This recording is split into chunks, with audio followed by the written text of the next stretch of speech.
Salam sejahtera, salam penuh sukacita. Bahagia sekali bisa berjumpa kembali dengan Bapak Ibu sekalian.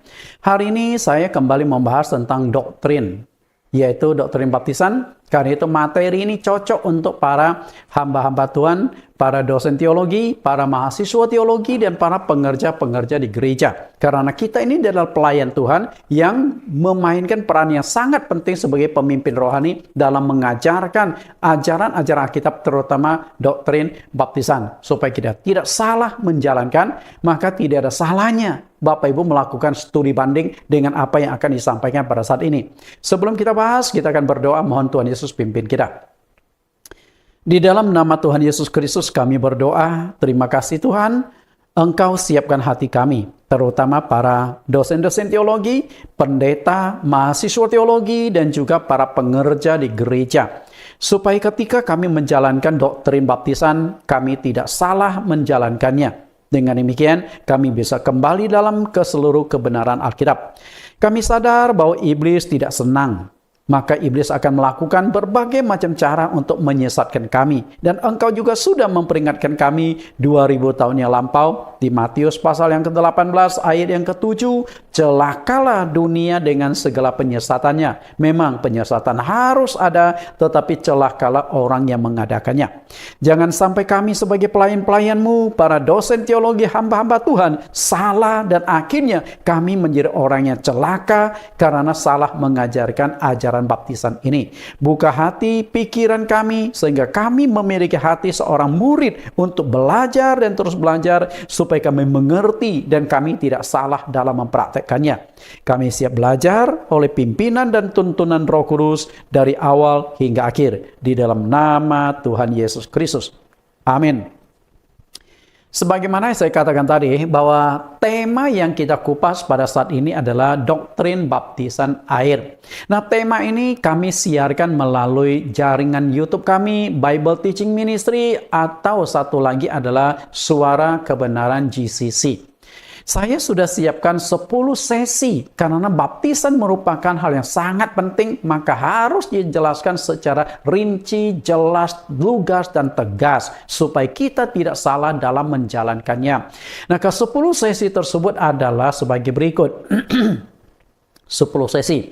Dan saya sudah mengupas dari sesi pertama sampai sesi yang kelima. Dan hari ini kita akan masuk ke sesi yang ke-6 dengan judul Dibaptis dalam Nama Tuhan Yesus.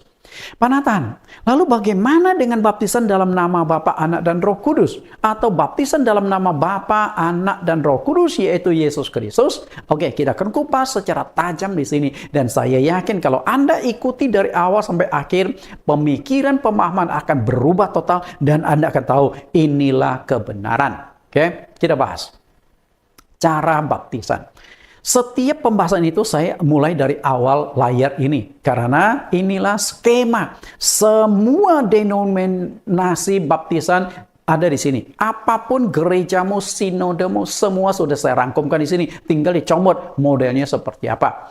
Nah, dari berbagai macam cara baptisan itu kita sudah temukan beberapa waktu yang lalu. Bahwa apakah baptisan-baptisan ini boleh dilakukan dengan sembarang cara?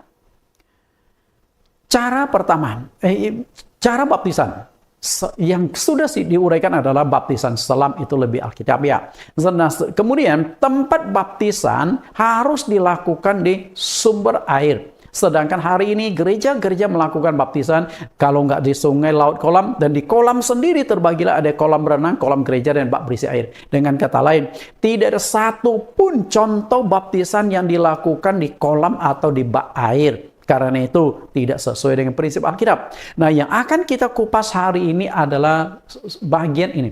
Sebutan dalam baptisan.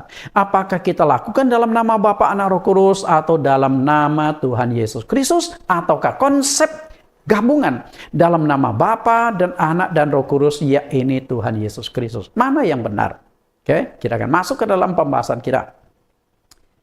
Dalam pemahaman saya, yang benar adalah langsung dalam nama Tuhan Yesus.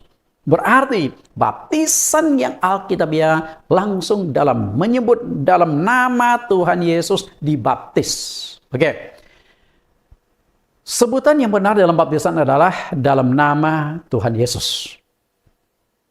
Ini kesimpulan intinya. Nah, dari kesimpulan ini baru kita uraikan ke bawah. Lalu bagaimana dengan perkataan Tuhan Yesus di dalam Injil Matius pasal yang ke-28 ayat yang ke-19? Karena ini ucapan Yesus dan inilah yang akhirnya menjadi acuan dari banyak hamba-hamba Tuhan. Nah, apa yang harus kita pegang? Kita lihat dulu bunyi ayat ini. Matius 28 ayat 19. Karena itu pergilah. Jadikanlah semua bangsa muridku dan baptislah mereka dalam nama Bapa dan Anak dan Roh Kudus. Bapak Ibu yang saya kasih.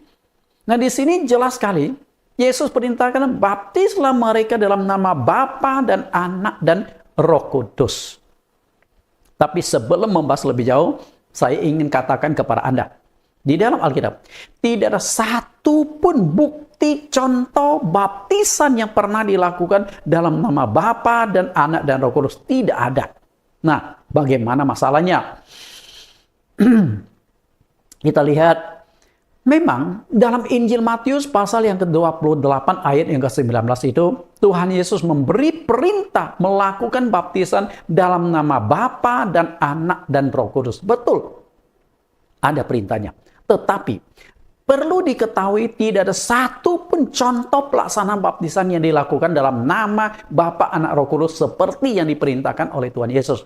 Di dalam Kisah Rasul tercatat ada 4 kali baptisan dilakukan secara kolektif.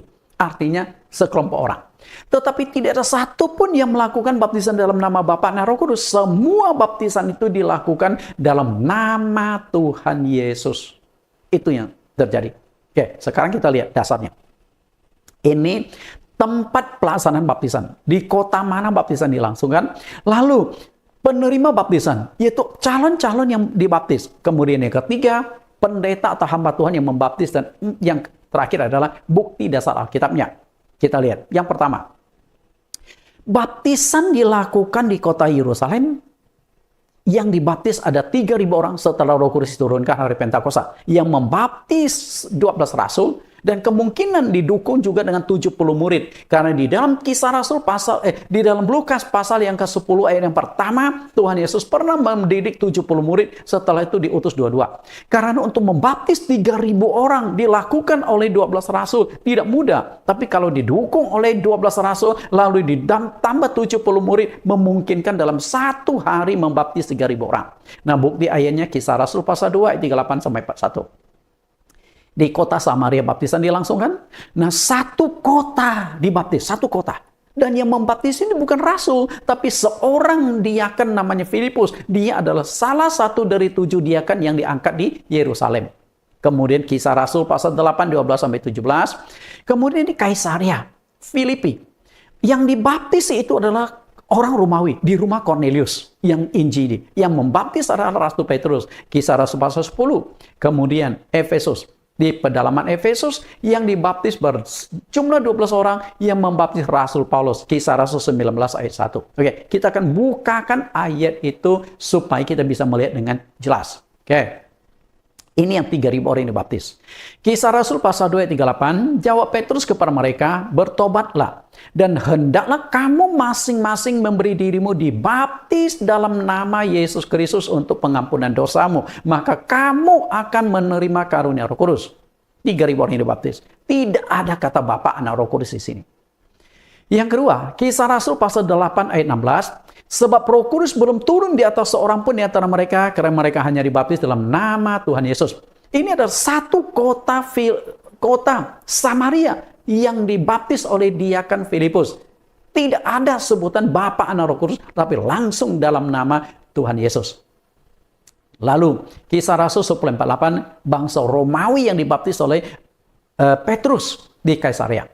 Lalu ia menyuruh mereka dibaptis dalam nama Yesus Kristus. Kemudian mereka meminta Petrus supaya ia tinggal beberapa hari lagi bersama-sama dengan mereka. Tidak ada Bapa, Anak, Roh Kudus. Lalu ini baptisan ulang. Jadi mereka Jemaat di dalam Efesus mereka sudah dibaptis. Akhirnya dibaptis ulang oleh Rasul Paulus. Caranya bagaimana? Kisah Rasul 19 ayat 5. Ketika mereka mendengar hal itu, mereka memberi diri, mereka dibaptis dalam nama Tuhan Yesus. Perhatikan Bapak Ibu, dari 4 kali baptisan secara kolektif tidak ada satu pun yang dilakukan dalam nama Bapa, Anak, dan Roh Kudus seperti yang Yesus perintahkan di Matius 28 ayat 19. Semua cara baptisan dilakukan dalam nama Tuhan Yesus. Nah, inilah prinsip yang dikatakan oleh Rasul Paulus di Efesus pasal 4 ayat yang kelima. Satu Tuhan, satu iman, satu baptisan. Oke, jika ada yang membaptis dalam nama Bapa dan Roh Kudus, berarti tidak satu baptisan lagi. Nangkap nggak? Karena itu, di dalam Alkitab tidak ada satu pun contoh baptisan yang dilakukan dalam nama Bapa, Anak, dan Roh Kudus. Kalau betul ada baptisan dalam nama Bapa, Anak, Roh Kudus, maaf, saya siap koreksi. Saya siap mengakui kesalahan saya, dan saya siap berhenti jadi pendeta. Kalau betul ada ya, memang nggak ada Bapak Ibu. Karena itu, cobalah Bapak Ibu gali ulang. Kenapa Yesus memerintahkan begini, tapi murid melakukan begitu? Itu yang perlu kita telusuri. Dari 2 sebutan baptisan di Alkitab itu, mana yang harus kita pakai? Apakah mengikuti perintah Yesus di Matius 28 ayat 19 dalam nama Bapa dan Roh Kudus? Ataukah mengikuti yang dilakukan oleh murid Yesus dalam nama Tuhan Yesus? Karena di sini sudah ada 2 kebenaran. Dua-duanya ada dasar Alkitab.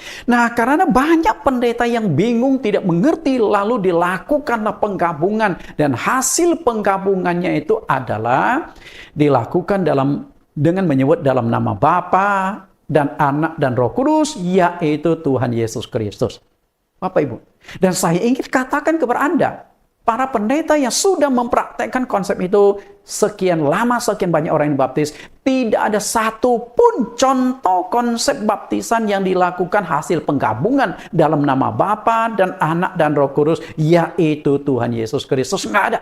Kalau Anda temukan, saya akan berhenti juga jadi pendeta. Memang ada dasar ayatnya. Lalu dari mana? Saya akan bukakan sedikit sejarah nantinya. Dari mana sumber konsep itu muncul. Tapi yang perlu kita pelajari saat ini adalah, Anda harus tahu dengan sangat jelas dan tegas, firman Tuhan itu tidak boleh ditambah. Dan firman Tuhan tidak boleh dikurangi. Dengan kata-kata lain, firman Tuhan harus kita pegang dengan teguh. Karena nggak boleh dikotak-atik. Undang-undang negara saja tidak boleh dikotak-atik. Siapa negara yang boleh mengkotak-atik hukum negara? Presiden pun tidak boleh ubah undang-undang, tidak boleh kotak-atik. Yang berhak mengubah undang-undang adalah DPR yang mengonsep undang-undang, dan mereka punya otoritas diberikan kepada untuk merevisi ulang undang-undang. Dan itu bukan dilakukan oleh satu orang, tapi dilakukan oleh satu tim. Berarti yang berhak mengubah undang-undang adalah DPR. Sedangkan Allah yang berhak mengubah firman Tuhan adalah Allah sendiri. Manusia nggak boleh mengubah, nggak boleh kotak-atik. Nah, di sinilah dituntut firman Tuhan. Tidak boleh ditambah, tidak boleh dikurangi, karena ada sanksi serius. Sanksinya apa? Amsal pasal 30 ayat 5. Semua firman Allah adalah murni. Ia adalah perisai bagi orang-orang yang berlindung padanya. Firman Tuhan itu murni. Murni itu artinya nggak boleh ditambah, nggak boleh dikurangi. Kalau Anda menambah dan mengurangi firman Tuhan, maka kemurnian firman Tuhan itu jadi masalah. Karena itulah Tuhan akan tegur keras. Ayat yang ke-6. Janganlah menambahi firman-Nya supaya engkau tidak ditegurnya dan dianggap pendusta. Ini kan sudah dilanggar. Melakukan baptisan dalam nama Bapa dan Anak dan Roh Kudus, yaitu Tuhan Yesus Kristus. Sudah menambah firman nggak? Sudah. Ditegur oleh Tuhan loh. Okay? Dan dianggap pendusta. Nah, yang didustai siapa? Jemaat. Nah, jemaat asal terima saja. Padahal itu konsep yang mendustai, konsep yang membohongi. Karena tidak ada konsep di Alkitab seperti itu. Bapak Ibu yang saya kasih. Lalu, perkataan Musa juga tidak kalah keras. Ulangan pasal 12 ayat 32, segala yang kuperintahkan kepadamu haruslah kamu lakukan dengan setia. Perhatikan kata setia. Nah, orang yang setia tidak akan menambah dan mengurangi firman Tuhan. Karena itu memang nggak boleh. Firman Tuhan nggak boleh. Nah, lalu kedua konsep ini, pakai nama Bapa dan Roh Kudus atau pakai nama Tuhan Yesus. Nah, itu yang harus kita gali supaya kita terlepas dari tindakan menambah atau mengurangi firman Tuhan, karena sanksinya itu yang berat.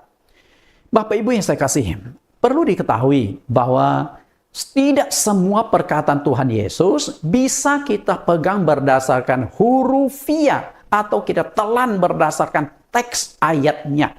Contoh, Bapak Ibu mau praktekkan Matius 5, 38, 39? Para pendeta. Di sini kan dikatakan, siapapun menampar pipi kananmu, berikanlah juga pipi kirimu. Ini bunyinya seperti itu. Bapak Ibu mau jalankan seperti hurufnya atau enggak? Nah, kalau Bapak Ibu mau menjalankan seperti yang tertulis hurufnya, pipi Bapak itu pasti bonyok dah. Bonyok. Karena katakanlah, Bapak Ibu lagi musim hujan, bawa kendaraan di mobil. Lagi musim hujan, lagi sedikit banjir. Lalu ada seorang bapak-bapak berjalan di trotoar pakai baju putih. Dan Anda jalan terus kecepatan. Akhirnya air mobil itu menciprat sehingga bajunya jadi kotor. Sehingga Anda aduh, salah nih. Lalu Anda berhenti di sana. Berhenti minta maaf kepada bapak itu. Ternyata bapak itu buru-buru dan perlu ke kantor urusan penting. Langsung ditempelkan. Plak. Lalu Anda berkata, Pak, saya orang Kristen. Sebelah lagi dong. Anda bisa dihabisi. Anda bukan sekali lagi dipukul, berulang kali. Lu nantang gitu loh. Artinya, ayat itu nggak bisa kita pegang berdasarkan kalimatnya. Ini maknanya adalah kejahatan dibalas kebaikan. Orang lain berbuat jahat kepada Anda, Anda doakan Tuhan ampuni dosanya, Tuhan berkati dia. Sama seperti Tuhan Yesus mendoakan penjahat di atas kayu salib. Sama seperti Stefanus mendoakan orang yang menganiaya dan membunuhnya dengan lemparan batu. Tuhan ampunilah mereka. Itu maknanya. Dan demikian pula ayat ini. Jika ada yang jika tanganmu menyesatkan, potong. Jika kakimu menyesatkan, potong. Jika matamu menyesatkan, cungkil. Nah, jika Anda mau praktekkan ayat ini, orang Kristen di seluruh dunia pasti cacat semua. Pendeta, tangan kaki dipotong. Ketika pendeta korupsi duit gereja harus dipotong. Ketika pendeta melihat cewek lalu ingin cungkil matanya. Lagi khotbah, duduklah seorang amoy-amoy, celananya setengah, lalu kaki disilangkan, lalu maaf kata, celana dalam kelihatan. Pendeta mau khotbah gimana? Apakah khotbah ke arah tembok? Kalau Anda khotbah di bawah, melihat itu terus, matamu harus dicungkil. Nggak gampang. Okay? Karena itu, kita nggak bisa tegan berdasarkan hurufnya. Nah, kita lihat ini perintah Tuhan. Hurufnya begini.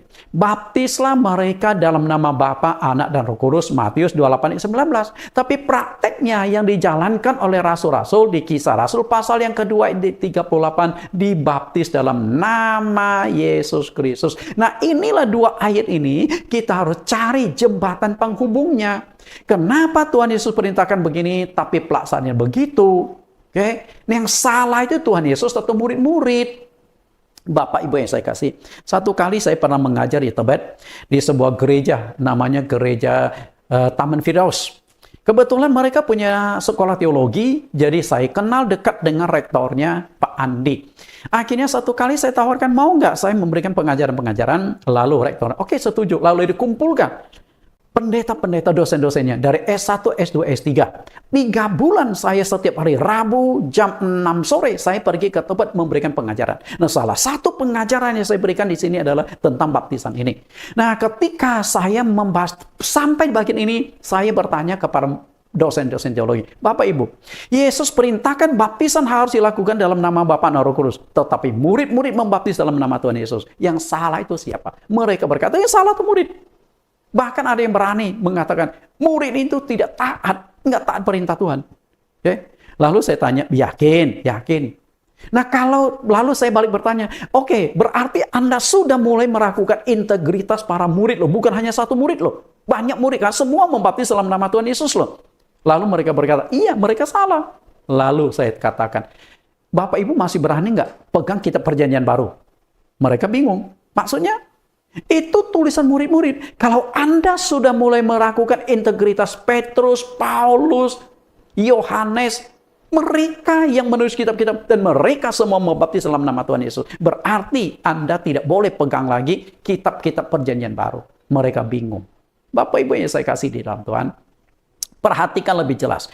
Makna yang terkandung di dalam Matius pasal 28 ayat 19 saya uraikan secara jelas, terang dan benderang. Bapak Ibu coba baca satu kali. Oke, saya berikan waktu 5 detik baca satu kali. Dan saya akan baca dalam hati juga. Karena itu pergilah, jadikanlah semua bangsa muridku dan baptislah mereka dalam nama Bapa dan Anak dan Roh Kudus. 1 detik selesai. Bapak Ibu temukan nggak di mana permasalahan di dalam ayat ini? Coba temukan nggak? Renungkan ayat. Bapak Ibu, tidak mudah. Para teolog, para pendeta-pendeta besar, sudah ratusan mungkin ribuan kali baca ayat, tapi nggak menangkap esensi dari ayat ini. Di Indonesia ada pendeta besar, ada pendeta Stephen Tong, ada pendeta Gilbert, ada pendeta almarhum Papa Riaji, ada pendeta Niko, macam-macam pendeta, ada pendeta Yakub Nawawi, itu pendeta-pendeta besar semua. Dan ketika mereka baca ayat ini, ratusan kali mereka tidak menemukan masalah di ayat ini. Karena ayat ini ada masalah. Yang kita nggak boleh pegang berdasarkan hurufnya. Yang tadi menampar pipi kanan, berikan pipi kiri. Nggak bisa praktekkan seperti ini. Nah, permasalahannya dari mana? Coba kita baca pelan-pelan supaya lebih jelas. Karena itu pergilah, jadikanlah semua bangsa muridku dan baptislah mereka dalam nama. Permasalahan itu ada di sini. Dibaptis dalam nama Bapa, Anak, dan Roh Kudus. Jadi penekanan baptisan itu harus dilakukan dalam nama. Penekanan Tuhan Yesus baptisan harus dilakukan dalam nama.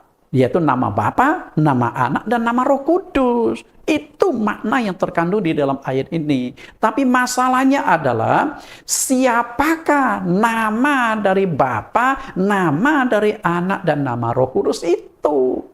Itu persoalan di sana. Nah, apakah nama Bapa, Anak, Roh Kudus itu mengacu pada 3 pribadi Tritunggal? Artinya, Bapa punya nama sendiri, Anak punya nama sendiri, Roh Kudus punya nama sendiri. Karena kalau Anda menyebut itu Tritunggal, 3 pribadi, yang namanya pribadi harus punya nama.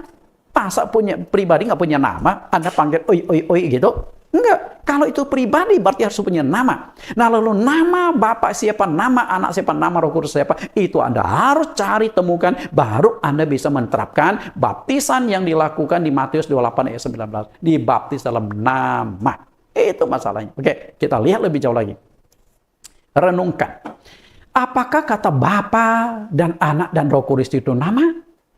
Jelas. Kata Bapa, Anak, Roh Kudus itu bukan nama, melainkan panggilan atau sebutan. Dan nama dari Bapa, Anak, Roh Kudus itu berarti kita harus cari. Sebelum melakukan baptisan, kita harus cari, tahu dulu, temukan dulu. Nama Bapa siapa, nama Roh Anak siapa, nama Roh Kudus itu siapa. Oke, saya masih akan tetap uraikan berdasarkan Matius pasal 28 ayat yang ke-19. Supaya Bapak Ibu tahu bagaimana ayat ini dilingkan dengan baptisan. Kenapa harus dilakukan di dalam nama Tuhan Yesus. Perhatikan uraiannya. Ini Matius 28 ayat 19. Kata Bapa, Anak, Roh Kudus itu bukan nama, melainkan panggilan atau sebutan. Sama seperti ketika anak saya ditanya oleh gurunya, anak saya kan Jeremy kan. Jeremy, nama bapakmu siapa? Nama bapak saya Bapak. Guru juga bingung. Kan ketika guru tanya, Jeremy, nama bapakmu siapa? Nathan Jura. Ini baru nama. Jadi Bapak itu bukan nama, panggilan atau sebutan. Nah, kita harus cari nama Bapa, Anak, Roh Kudus siapa. Lalu harus ada bukti ayat pendukungnya. Kalau enggak, Anda kan mengarang toh. Oke, kita analisa. Nama Bapa. Nama Bapa, apakah nama Bapa itu YHWH? Selama ini cukup ribut di kalangan Kristen. Nama Bapa adalah YHWH. Lalu mulai diturunkan Yahweh atau Yehova. Betulkah itu nama Allah Bapa? Nah, kalau itu nama Allah Bapa, lalu bertentangan dengan sini. Kita lihat, nama Bapa itu menurut saya, nama Bapa itu adalah Yesus. Kenapa saya katakan nama Bapa adalah Yesus? Nah, kita lihat pembuktian ayatnya. Yohanes pasal 17 ayat 11 sampai 12. Oke. Ini adalah doa Yesus. Karena Yohanes pasal 17 menceritakan Yesus berdoa kepada Bapa. Nah, kita kutip isi doa Yesus seakan-akan ada 2 pribadi, Bapa dan Anak, terpisah. Anak berdoa kepada Bapaknya. Nah, kita kutip Yohanes 17 ayat 11. Dan aku tidak ada lagi di dalam dunia, tetapi mereka masih ada di dalam dunia. Dan aku datang kepadamu, ya Bapa yang kudus. Peliharalah mereka dalam namamu, yaitu namamu yang engkau berikan kepadaku. Perhatikan baik-baik kalimat ini. Namamu itu nama Bapa diberikan kepadaku. Berarti nama Bapa dengan anak seharusnya sama. Karena nama Bapa dikasihkan ke anak. Supaya mereka menjadi satu sama seperti kita. Satu seperti kita. Berarti Yesus dengan Bapa itu satu. Kenapa saya katakan Yesus dan Bapa adalah satu? Kalau Anda baca di Yohanes 10:30, aku dan Bapa adalah satu. Lalu di Yohanes pasal yang ke-14 ayat yang ke-7, Yesus katakan di hadapan murid-murid, kalau engkau sudah melihat aku, berarti sudah melihat Bapa di sorga. Sudah mengenal aku, berarti sudah mengenal Bapa di sorga. Di ayat yang ke-10, Yohanes 14 ayat 10, aku di dalam Bapa, Bapa di dalam aku. Yesus dengan Bapa satu kesatuan. Nah, kalau satu berarti Bapa dengan anak punya nama itu sama. Oke? Kita baca lebih jauh. Ayat yang ke-12, selama aku bersama-sama dengan mereka, aku telah memelihara mereka dalam namamu, yaitu namamu yang telah engkau berikan kepadaku. Jadi Yesus dua kali tekankan di dua ayat ini, nama Bapa dikasihkan kepada anak. Kapan nama Bapa dikasihkan kepada anak? Yaitu peristiwa Maria sedang mengandung saat itu. Oke, saya akan uraikan di bagian bawah. Lalu Yohanes pasal 5 ayat 43, aku datang dalam nama Bapakku dan kamu tidak menerimaku. Jikalau orang lain datang atas nama dirinya sendiri, kamu menerima. Aku datang dalam nama Bapakku. Berarti Yesus datang dengan menggunakan nama Bapaknya. Nama Bapaknya, apakah waktu Yesus pelayanan 3 tahun, Yesus pernah berkata, nama Bapa adalah Yahweh, nama Bapa adalah Yehova? Pernah? Enggak. Sama sekali tidak pernah Yesus sebutkan kalimat itu. Lalu bagaimana Yesus datang dengan memakai nama Bapa? Karena melihat aku sudah kenal Bapa itu. Lalu anak. Nama anak itu adalah Yesus. Nah, ini kan sudah gampang Bapak Ibu. Nama anak adalah Yesus. Kita kutip ayatnya. Nah, tadi Yesus kan berdoa kepada Bapa di Yohanes pasal 17 ayat 11. Namamu yang engkau berikan kepadaku. Nah, itu peristiwanya di sini. Matius pasal 1 ayat 20. Tetapi ketika ia mempertimbangkan maksud itu, malaikat Tuhan nampak kepadanya dalam mimpi dan berkata, Yusuf, anak Daud, janganlah engkau takut mengambil Maria sebagai istrimu, sebab anak yang di dalam kandungannya adalah dari Roh Kudus. Ia akan melahirkan anak laki-laki dan engkau akan menamakan dia Yesus, karena dialah yang akan menyelamatkan umatnya dari dosa mereka.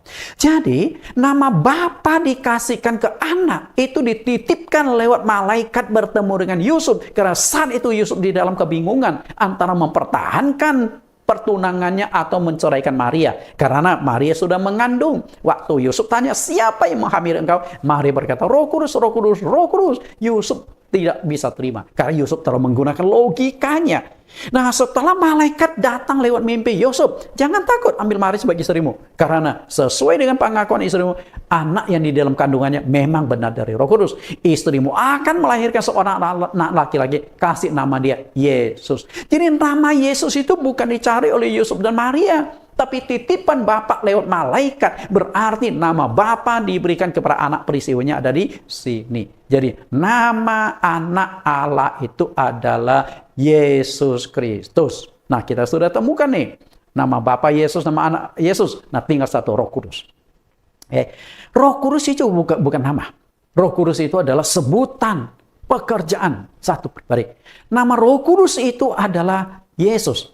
Kenapa saya katakan nama Roh Kudus itu adalah Yesus? Kita analogi dulu. Begini, Maria mengandung dari Roh Kudus. Artinya, Roh Kudus turun dan masuk ke dalam rahim Maria. Berarti yang ada di dalam kandungan Maria itu apa? Roh Kudus. Karena yang masuk itu Roh Kudus, otomatis yang ada di dalam kandungan Maria adalah Roh Kudus. Lalu Roh Kudus itu dikandung 9 bulan. Roh Kudus itu dilahirkan dalam bentuk daging yang kita sebut Yesus Kristus. Berarti Roh Kudus itu rohnya Yesus sendiri. Bisa nangkap nggak? Oke, kita buktikan dasar ayatnya saja. Kisah Rasul pasal 16 ayat 6-7. Perhatikan ayat ini. Mereka melintasi tanah Frigia dan tanah Galilea karena Roh Kudus mencegah mereka untuk memberitakan Injil di Asia. Dan setibanya di Misia, mereka mencoba masuk ke daerah Bitinia, tetapi Roh Yesus tidak mengizinkan mereka. Bandingkan ayat 6 dan ayat 7. Ayat 6 disebut Roh Kudus yang menuntun mereka, yang mencegah mereka melintasi tanah Frigia dan tanah Galatia. Tapi di ayat lain disebut roh Yesus. Artinya apa? Roh Kudus rohnya Yesus sendiri. Roh Kudus bukan nama. Nama dari Roh Kudus adalah Yesus. Karena Roh Kudus itu sebenarnya adalah rohnya Allah Bapa sendiri. Kita lihat Filipi 1 ayat 19. Karena aku tahu bahwa kesudahan semuanya itu ialah keselamatan oleh doamu dan pertolongan Roh Yesus Kristus. Roh Yesus Kristus itulah Roh Kudus ini.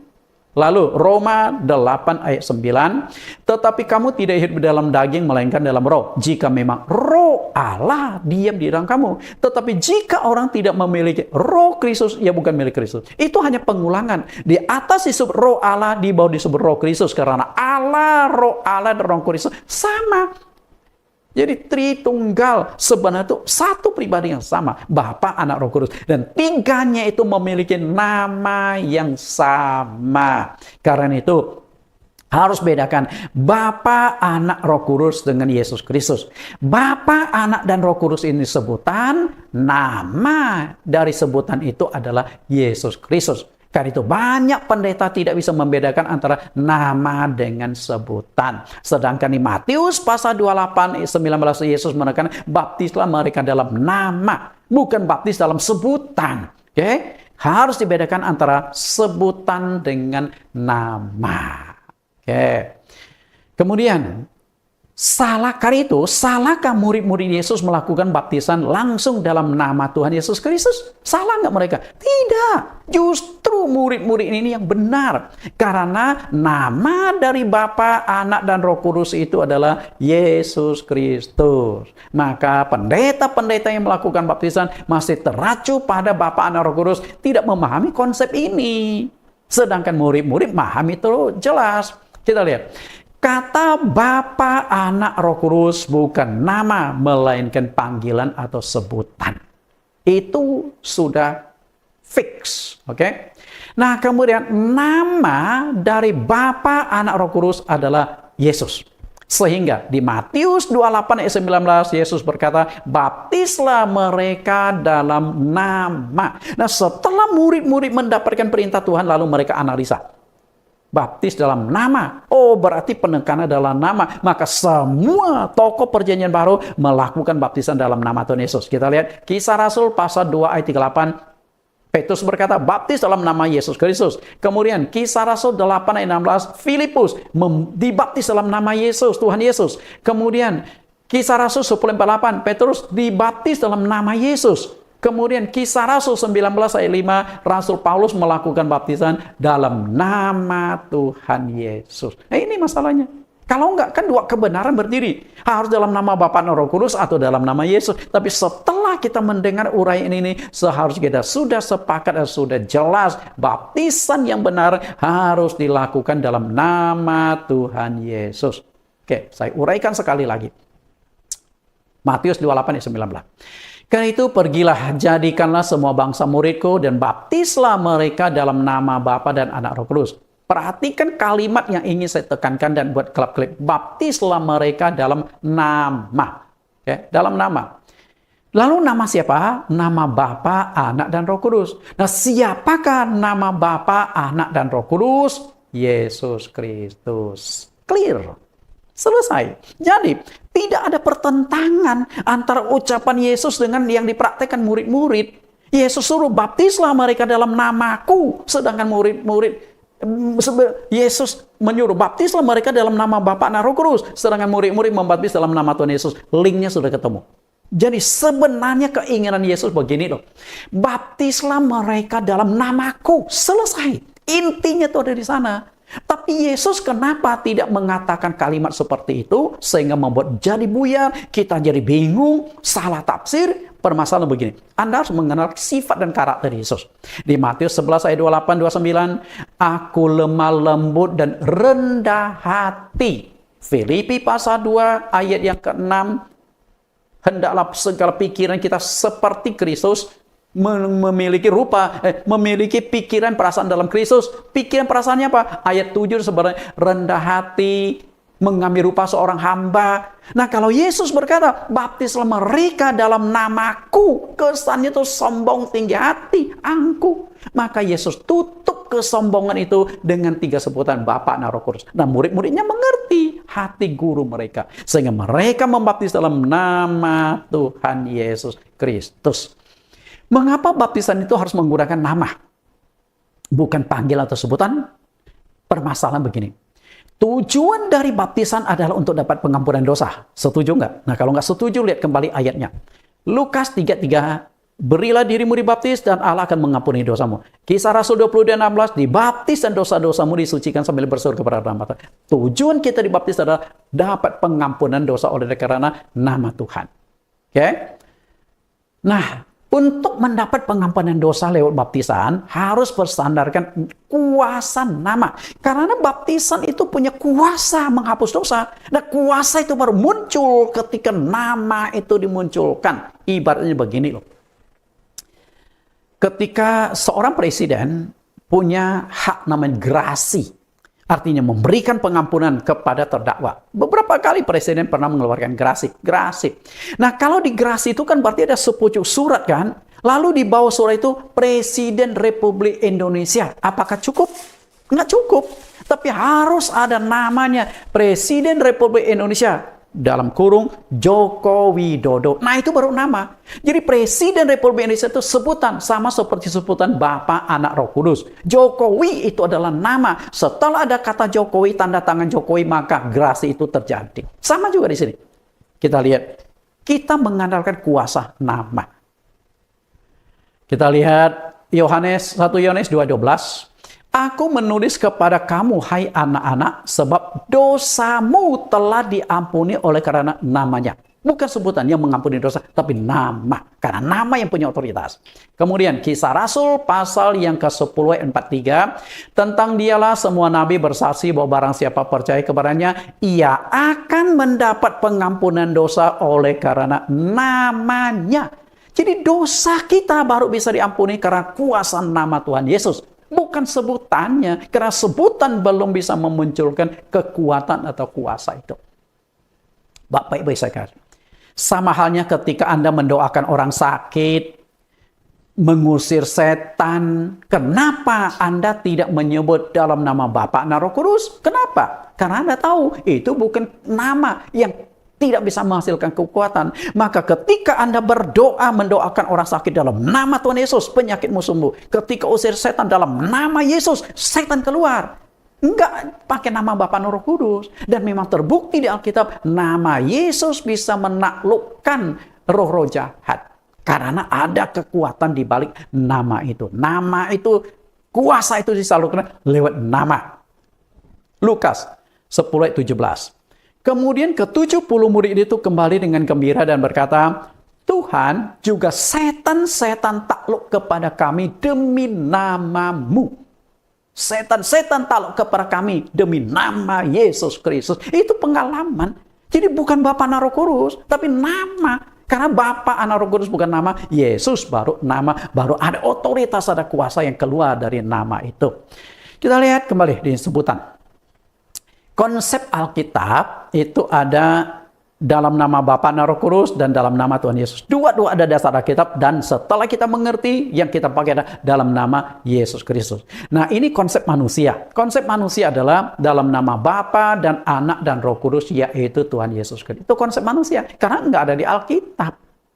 Lalu Anda mungkin akan bertanya, Pak Nathan, apakah salah dan tidak boleh jika menggunakan konsep ini? Oke, saya akan jawab, boleh atau tidak. Tentu kita analisa dan saya akan sehalus mungkin. Konsep baptisan dalam nama Bapa, Anak, dan Roh Kudus, yaitu Tuhan Yesus Kristus. Pertama, tidak ada contoh sama sekali di Alkitab. Nah, kalau tidak ada contoh sama sekali di Alkitab, bukankah Anda sudah mendirikan konsep doktrin sendiri yang nggak ada dasar Alkitabnya? Tangkap nggak? Konsep manusia, konsep doktrin dah. Maka kembali lagi, Roma 10 ayat 1-3. Karena tidak memahami kebenaran Allah, lalu mereka berusaha mendirikan kebenaran mereka sendiri. Ini kebenaran yang diciptakan manusia. Lalu yang kedua, jika boleh pakai, pasti salah satu dari 12 rasul atau salah satu dari 7 diaken yang melakukan baptisan sudah menggunakan itu. Yang membaptiskan bukan hanya rasul-rasul loh. Dia kan juga pernah melakukan baptisan. dia kan Filipus membaptis di kota Samaria. Dia juga menggunakan sebutan dalam nama Tuhan Yesus, enggak dalam nama Bapa dan Roh Kudus. Intinya, tidak satu pun para rasul, dia kan tokoh gereja awal, melakukan baptisan dalam nama Tuhan Yesus, dalam nama Bapa dan Roh Kudus. Kalau boleh, pasti ada yang kepleset ke sana. Tapi enggak ada. Kenapa demikian? Karena terikat pada prinsip firman Tuhan, Efesus pasal 4 ayat 5, satu Tuhan, satu iman, satu baptisan. Harus sama atau seragam. Sekarang kan sudah nggak seragam. Lalu, yang ketiga akan melanggar prinsip firman Tuhan, bahwa firman Tuhan tidak boleh ditambah, tidak boleh dikurangi. Bukankah konsep ini sudah melakukan penambahan firman dalam nama Bapa dan Anak dan Roh Kudus, yaitu Tuhan Yesus. Yesus pun akan bingung, loh, rasanya perkataan saya dibaptis dalam nama Bapa dan Anak dan Roh Kudus. Stop, titik, selesai. Kok ada tambahan, yaitu Tuhan Yesus? Yesus pun akan komplain, kalimatnya diubah-ubah. Karena itu firman Tuhan nggak boleh ditambah, nggak boleh dikurangi. Jangan sampai Anda aktif namun di luar kebenaran. Nah, saya sudah ungkapkan sedikit Roma. Kita baca baik-baik ayat ini.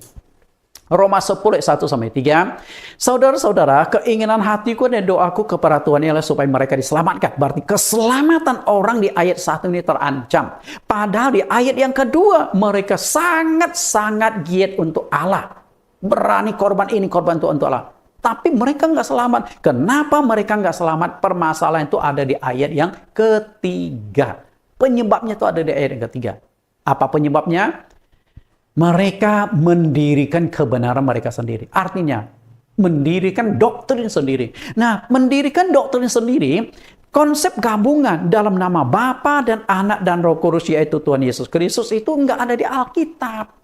Nah, kalau tidak ada di Alkitab, bukankah bisa dikategorikan mereka mendirikan kebenaran mereka sendiri? Nangkap nggak? Mendirikan kebenaran sendiri. Kami memang ada di Alkitab. Nah, kalau ada Alkitab, ada contoh, itu kebenaran Alkitab. Nah, tapi kalau ini nggak ada, berarti kebenaran sendiri. Nah, kebenaran sendiri kalau dipegang, dampaknya itu kebinasaan. Sama seperti sekelompok orang yang begitu aktif untuk Allah, tetapi binasa. Apakah Anda mau alami seperti itu? Di dalam Alkitab tidak ada satupun ayat Alkitab konsep baptisan yang berbunyi dalam nama Bapa dan Anak dan Roh Kudus, yaitu Tuhan Yesus Kristus. Sama sekali tidak ada. Lalu dari mana konsep sebutan seperti itu muncul? Nah, saya ingin mengajak Anda melihat sedikit secara perkembangan gereja di Indonesia. Tapi sebelumnya saya mohon maaf kalau apa penjelasan saya itu menyinggung. Karena bukan maksud saya menyinggung, tapi saya membukakan sesuai dengan faktual. Apa yang tertulis dalam Alkitab, yang nyata, apa yang ada, saya ungkapkan. Supaya Bapak Ibu tahu dari mana latar belakangnya. Mungkin Bapak Ibu kenal dengan seorang tokoh gereja, tapi secara pribadi saya hormat beliau. Perjuangan, semangat pelayanan beliau. Sama seperti Paulus, hormat kepada sekelompok orang di Roma. Mereka sungguh-sungguh untuk Allah. Sama prinsip saya. H.L. Senduk atau Ho Liang Senduk. Ho Liang Senduk. Lahir tanggal 4 Agustus 1917 dan meninggal tahun 2008. Sang pendiri Gereja Bethel Indonesia. Pendeta Dr. H.L. Senduk, lebih dikenal dengan H.L. Senduk atau Om Ho, adalah seorang hamba Tuhan pendiri Gereja Bethel Indonesia. Nah, ini sejarahnya kapan? Di Wisma Oikumene Sukabumi tahun 1970, dan saya lahir tahun 1970, bulan April. Berarti waktu beliau mendirikan Gereja Bethel, saya baru lahir. Jadi boleh dikatakan sesepuh atau senior. Tapi sesepuh senior kita hormati karyanya, tapi boleh dong kita kritik doktrinnya kalau memang tidak sesuai Alkitab. Oke. Kemudian beliau mendirikan sekolah teologi extension atau STE pada tahun 1972. Nah, beliau juga banyak sekali menulis buku-buku. Jadi buku pelajaran sekolah teologi kebanyakan beliau menulis. Kemudian tahun 1981 mulai menyelenggarakan program Strata 1 dan merubah menjadi Institut Teologi dan Keguruan Indonesia, ITKI. Dan pada tahun 1983, program Strata 2 mulai tahun 1991. Pada tahun 1990, beliau mendapatkan gelar Profesor Emeritus dari Sekolah Teologi COG, Church of God. Lalu mulai membuka sekolah teologi. Nah, Kita lihat. Ini salah satu buku yang ditulis oleh Pak H.L. Senduk. Pedoman Pelayanan Pendeta seri pertama. Perhatikan di bawahnya ada namanya Dr. H.L. Senduk. Nah, buku ini kemudian diperbaharui setelah gereja Bethel berkembang pesat menjadi sebuah sinode, lalu diperbaharui menjadi ini. Nah, buku inilah yang dulu saya waktu gabung GBI sama ini bukunya. Nah, Bapak Ibu, ini bukunya sama. Nah, inilah sumbernya dari sini. Kemudian buku ini lalu menjadi materi pelajaran dari STBBI, Sekolah Tinggi Teologi Bethel Indonesia. Permasalahan begini loh, bagaimana seandainya buku panduan ini ternyata salah? Bukankah seluruh mahasiswa teologi akan ikut salah? Bukankah seluruh pendeta lulusan dasar ikut jadi masalah? Di mana kesalahannya? Nah, saya akan ungkapkan konsepnya. Kita lihat kembali Pedoman Pelayanan Pendeta halaman yang ke-29. Nah, konsep baptisan dalam nama Bapa dan Roh Kudus tercantum di sini. Kita lihat, sesuai dengan firman Tuhan, kami membaptiskan engkau dalam nama Bapa, Anak, dan Roh Kudus, yaitu Tuhan Yesus Kristus, supaya engkau mati dan bangkit bersama Kristus dalam hidup baru sampai selama-lamanya. Amin. Bapak, ini dia. Jadi konsep dalam nama Bapa dan Anak dan Roh Kudus yaitu Tuhan Yesus munculnya di sini. Nah, yang menjadi pertanyaan kita adalah bagaimana jika konsep seperti ini tidak sesuai dengan Alkitab? Bukankah kita melakukan pelanggaran terhadap ayat Alkitab? Renungkanlah, Bapak Ibu. Nah, ini contoh surat baptisnya dalam GBI. Dalam nama Bapa dan Anak dan Roh Kudus yaitu Tuhan Yesus Kristus telah dibaptis menurut firman Allah. Karena itu saya mohon maaf jika pengungkapan ini membuat goncangan. Bukan maksud itu, tapi saya ingin mengajak Bapak Ibu kembalilah ke dalam Alkitab. Oke, kemudian maukah Anda terus dipimpin oleh seorang hamba Tuhan yang buta tapi tidak mengerti Alkitab? Matius 15 ayat 14. Biarkanlah mereka orang buta yang menuntun orang buta. Jika orang buta menuntun orang buta, pasti keduanya jatuh ke dalam lubang. Bapak Ibu, nah di sini perhatikan satu deretan. Seorang yang berjalan paling di depan, matanya ditutup, pakai dasi, ada sebuah salib di depannya, dan pakai tongkat, menunjukkan inilah pemimpin rohani, pendetanya. Nah di belakangnya, semuanya nggak ada pakai tongkat, tapi ada salib. Salib itu menunjukkan Kristen, tapi matanya tertutup. Nah di sini orang buta tuntun orang buta.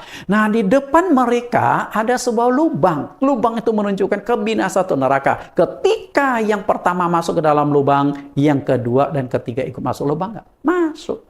Karena itu pendeta tidak menjamin engkau sudah dapat label pasti selamat. Pendeta justru akan dituntut pertanggungjawaban dari Allah lebih keras. Kalau engkau salah mengajarkan, Matius pasal yang ke-18 ayat ke-6, Tuhan Yesus berkata, jika ada yang menyesatkan seorang dari anak-anak kecil ini, lebih baik baginya jika batu kilangan diikatkan pada lehernya, lalu ia ditenggelamkan ke dalam laut. Oke? Karena itu Tuhan pendeta satu sisi disayang Tuhan, di sisi lain dibenci Tuhan. Pendeta disayang Tuhan karena mitra kerja Tuhan kalau ajarannya sesuai Alkitab. Tapi pendeta akan dibenci Tuhan kalau pendeta menjadi penyesat. Maka Tuhan ajarkan cara bunuh diri untuk pendeta di Matius pasal yang ke-18 ayat yang ke-7. Maka saya berusaha coba pangkas. Generasi selanjutnya udahlah, kesalahan yang awal kita nggak bisa apa-apa. Ini hanya bisa meminta maklum dari Tuhan, pengampun dari Tuhan. Tapi untuk kelanjutannya, coba kita pangkas, kembalilah ke sini, kembalilah ke Alkitab. Jangan takut pada manusia, takutlah kepada Allah. Oke, karena itu banyak pendeta tidak berani melangkah karena takut pada sinode. Apakah Anda masih mau tetap mengikuti dan dituntun oleh orang-orang yang tidak mengerti firman Tuhan? Karena ujung-ujungnya kebinasaan. Berbaliklah sebelum terlambat. Coba Anda perhatikan gambar ini Bapak Ibu. Yang di belakang masih santai, jalan ke depan. Nah yang kedua perempuan itu masih bisa lihat pemandangan ke kiri kanan karena jarak pandang masih jauh. Pikir masih aman. Pada mereka sedang berjalan menuju pada kebinasaan. Lalu orang yang ketiga masih condong ke depan. Karena masih pikir, masih jauh nih perjalanan saya, belum kelihatan. Nah, satu perempuan yang ada di tepi jurang, Anda perhatikan, mati-matian bertahan. Jangan sampai kejeblos. Kenapa? Sudah di depan. Ya, sudah di depan. Sedangkan yang 3 lagi sudah terjatuh karena sudah nggak ada kesempatan. Maka yang masih memungkinkan diselamatkan adalah 1, 2, 3, 4 orang ini. Tinggal Anda pilih. Karena apa? Yesus tidak berterus terang sekarang. Di Matius pasal yang ke-7, 21-23, bukan setiap orang yang berseru kepadaku, Tuhan, Tuhan akan masuk dalam kerajaan sorga, melainkan dia yang melakukan kehendak Bapa-Ku di sorga. Apakah baptisan dalam nama Bapa dan Roh Kudus itu kehendak Bapa? Kalau kehendak Bapa, pasti sudah dipraktekkan oleh murid-murid. Karena itu, pikirkan ulang. Nah, karena itu, pada hari terakhir banyak orang berseru kepadaku, Tuhan, Tuhan, bukankah kami bernubuat demi namamu, mengusir setan demi namamu, mengadakan banyak mujizat demi namamu. Dan di ayat yang ke-23, Matius 7 ayat 23, pada waktu itulah aku berterus terang kepada kamu. Berarti hari ini Tuhan tidak berterus terang. Kalau hari ini Tuhan terus berterus terang, sorga penuh, neraka kosong. Karena setiap kesalahan langsung diperbaiki. Ketika saya salah membaptis, langsung tengah malam, Nathan, baptisan yang kau jalankan salah. Saya kan pasti koreksi. Masalah Tuhan biarkan. Nah, waktu penghakiman baru berkata, Nathan, baptisanmu keliru. Saya harus mempertanggungjawabkan baptisan saya. Tapi kesempatan sudah hilang. Mundurlah. Kembalilah ke dalam Alkitab. Jangan sampai tunggu pada waktu itu Tuhan berterus terang. Hari ini Tuhan mungkin memakai hamba yang kecil ini berterus terang membongkar. Walaupun saya tahu ada risiko pembongkaran ini. Banyak pendeta akan marah benci kepada saya. Tergantung pendeta. Kalau Anda benar-benar pendeta yang ingin melayani, menyelamatkan orang, mungkin Anda akan setuju dengan saya. Tapi kalau tidak, ya kalau motivasi pelayanan Anda bukan menyelamatkan jiwa, yang mungkin akan menentang, bahkan akan mempermasalahkan apa yang saya ajarkan di sini. Oke, kita versi King James. Versi King James di sini menekankan, baptislah mereka dalam nama. Perhatikan kata nama atau name, itu nggak ada huruf S, artinya itu tunggal. Penyebutan nama dalam Alkitab King James Version bersifat tunggal, name. Bukan bersifat jamak, name. Berarti penekanan itu Bapa, Anak, Roh Kudus, sedangkan itu sudah jamak. Maka ini menegaskan dalam baptisan harus menonjolkan satu nama. Bukan 3 sebutan itu. Satu nama, yaitu nama Yesus Kristus. Name. Ya, King James. Lalu kita lihat Alkitab bahasa Indonesia sehari-hari.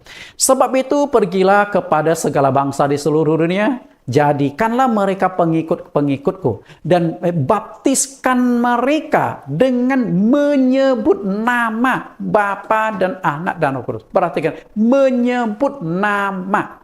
Nah, berarti yang disebutkan bukan sebutan, tapi nama. Nah, sebutan dari nama itu adalah Yesus Kristus. Ini benar.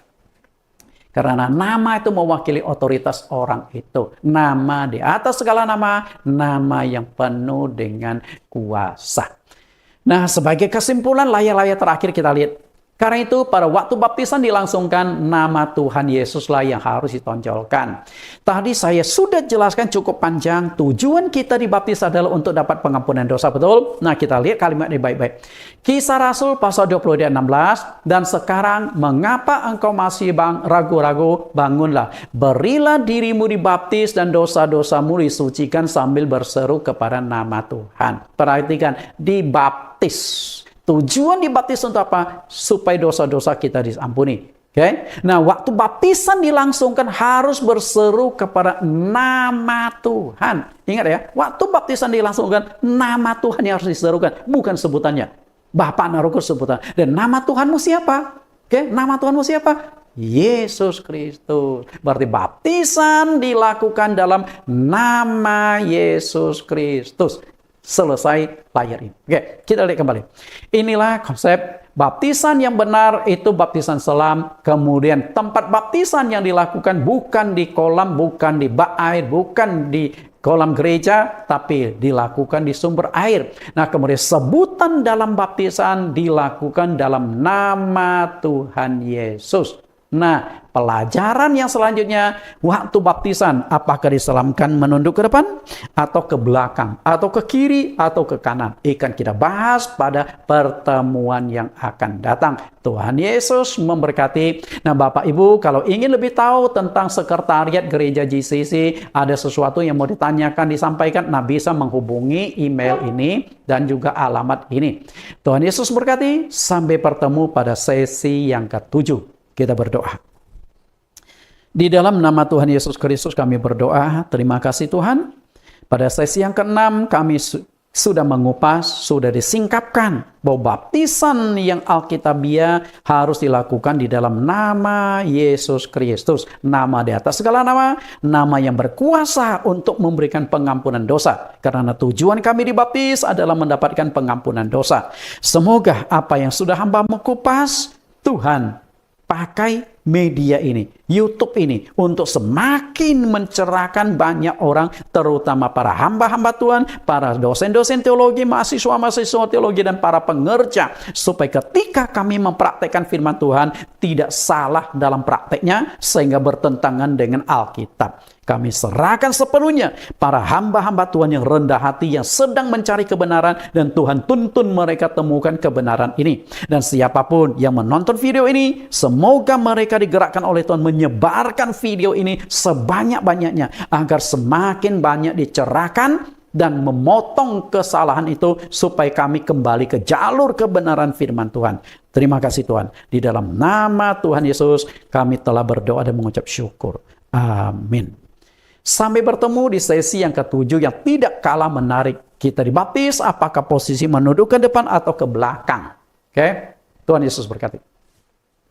Bagi Bapak Ibu yang mengikuti sekolah STT GCC, Sekolah Tinggi Teologi GCC, setiap mata pelajaran tentang doktrin itu ada 10 pertanyaan yang perlu Anda jawab.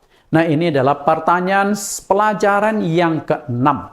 Dibaptis dalam nama Tuhan Yesus. Pertanyaan pertama, di manakah ayat yang mencatatkan Tuhan Yesus memberi perintah melakukan baptisan dalam nama Bapa dan Anak dan Roh Kudus? Tuliskan secara lengkap bunyi teks ayat tersebut. 2. Dalam Kisah Para Rasul 4 kali baptisan secara kolektif. Sebutkan 4 kali baptisan itu dilakukan di kota mana saja, lengkap ayatnya. Yang ketiga, dalam Kisah Para Rasul dicatatkan 4 kali baptisan yang semuanya dilakukan dalam nama Tuhan Yesus. Tuliskan lengkap ayatnya. Yang keempat, dalam Alkitab tidak ada satupun konsep baptisan dalam nama Bapa dan Anak dan Roh Kudus, yaitu Tuhan Yesus. Dari mana konsep seperti ini muncul? Yang kelima, jelaskan apa perbedaan antara nama dengan sebutan. Yang keenam, siapa nama dari Bapa, Anak, dan Roh Kudus? Jelaskan secara singkat disertai ayat-ayat pendukungnya. 7. Siapakah sesungguhnya Roh Kudus itu? Jelaskan menurut pengertian saudara dengan dukungan ayat Alkitab. 8. Jelaskan secara singkat mengapa baptisan harus menggunakan nama Yesus Kristus. 9. Tuliskan teks 2 ayat Alkitab bahwa nama Yesus memiliki kuasa pengampunan dosa. Terakhir, ketika seorang hamba Tuhan tidak mengerti Alkitab, ibarat orang buta yang menuntut orang buta. Tuliskan ayatnya lengkap. Silakan Anda jawab ketika rapi, kirimkan email kembali ke STD GCC. Tuhan Yesus memberkati.